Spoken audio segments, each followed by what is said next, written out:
person who represents the greatest overall skill set that the Army expects from you.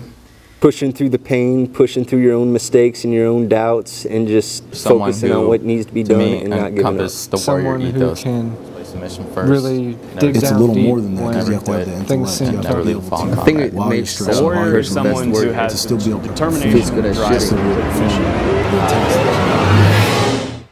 My one and only focus is to identify who the best warriors in this country are. People want to tell you, don't worry about it. You guys are all winners for just being here. And I would like to tell you that, but it's just not true. You're not winners until you win this competition.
We just did day one, phase one of the 8th Army Best Warrior competition, which was a functional PT test, which is pretty much 4 CrossFit workouts of the day. Whew. I guess a lot of people will do just one of these workouts and as many reps as they can to get their pump on for the day. We just did 4 of them with an extra mile in between. Oh, no big deal.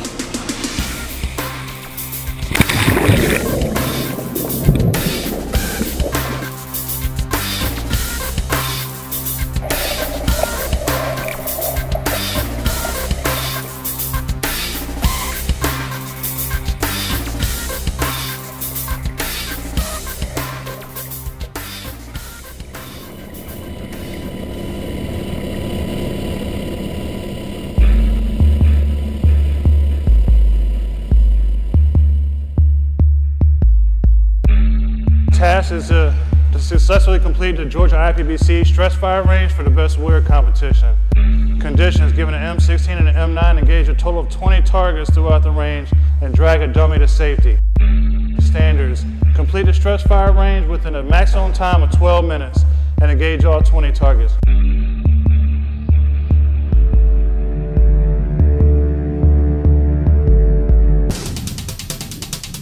You're going to take off running from the start point to the Scarecrow pool.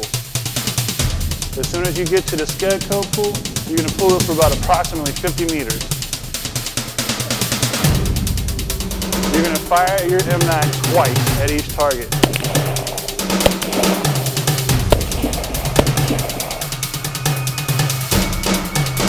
Your objective then is to take that dummy, move it out of the trench line, move past the road to your next burn.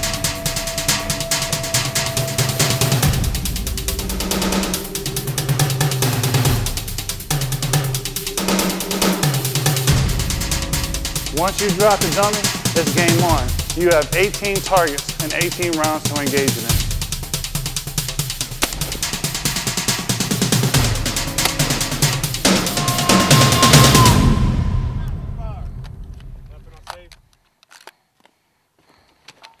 All right, clear.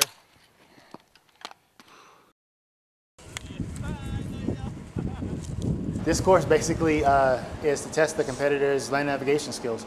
Be able to navigate from one point to another, only using, during the day portion, only using a compass, protractor, and a map, and during the night portion, using the actual dagger. It was a very difficult course. It definitely test your skills. It was physically demanding with the terrain. And of course the uniform added to the physical requirements there. Terrain wasn't visible in a lot of locations, a lot of potholes, some steep areas. There were a few trails, and those were useful, but the terrain was definitely challenging. We had to search 3 points. We could use dagger, which helped a lot, but we have to go through the darkness. At first I was worried because it was my first time using the dagger, but as soon as I got a hold of it, I felt confident and it helped a lot, so actually it was fun. Facing the darkness and then actually have the courage to go into the mountain, I have to say that is the most challenging part.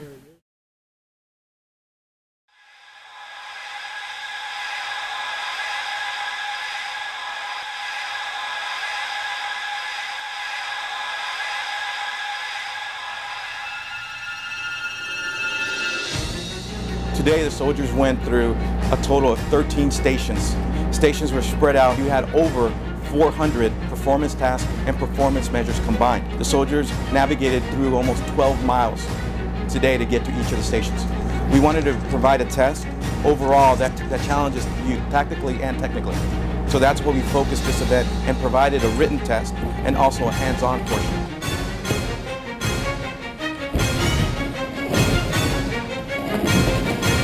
Once they locate the pinpoint man with a 10-digit grid coordinate, they then fall into the building that is marked Station 4, and they go into the building, they evaluate the casualty from head to toe, they find out what extremity type of wound is on the casualty, they stop the bleeding in the casualty by whatever means is they're available, and then they package the casualty onto the SCEDCO device, evacuate the casualty to the 9-line locating zone, and then they properly send up a 9-line medevac.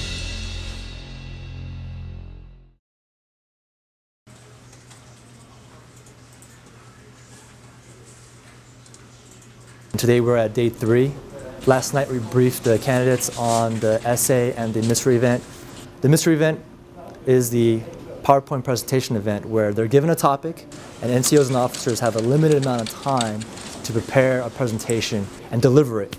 And we're really testing to see how well they can deliver a message clearly in a concise amount of time. And so they're busy back here putting it all together. KATUSAs and soldiers are given a writing topic to cover on leadership, on Army values, and in their limited amount of time, 2 hours, they are required to write a 2-page paper on those topics. The hardest thing is always figuring out how you're going to organize your stuff to make it seem like it's going to make sense, and the biggest challenge is to make sure that what you're saying is understandable and your message gets across.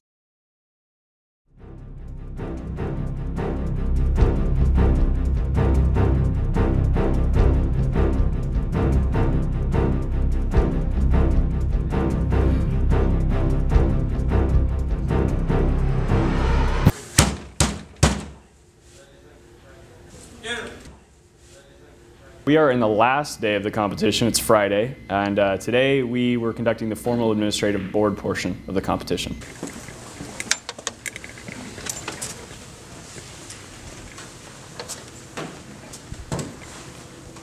Command Sergeant Major, PFC Hilligoss reports to the board as ordered. All right. PFC Hilligoss, execute right face. This was a very all-encompassing board. This wasn't just a couple categories based off of a couple different like field sanitation, drill and ceremony type stuff. This was a shotgun effect on everything that is in the Army, everything that's in the Army Study Guide. What we did today was again with our 4 categories, the categories are our commissioned officers, our non-commissioned officers, our soldiers, and our KATUSAs. So we took the soldiers, KATUSAs, and non-commissioned officers and brought them in to conduct a board to measure their intellectual capacity in terms of their craft. Then we've taken the commissioned officers as their final day. Their task was to conduct an interview. I tell you that if you look at just what is the reason, and we first said the reason is we're going to identify who the best warrior is in each category for this competition. But more importantly, that in order to inspire the warrior spirit, you first have to have a competitive spirit. We provide those venues and we provide those ways that create reasons for our soldiers to compete.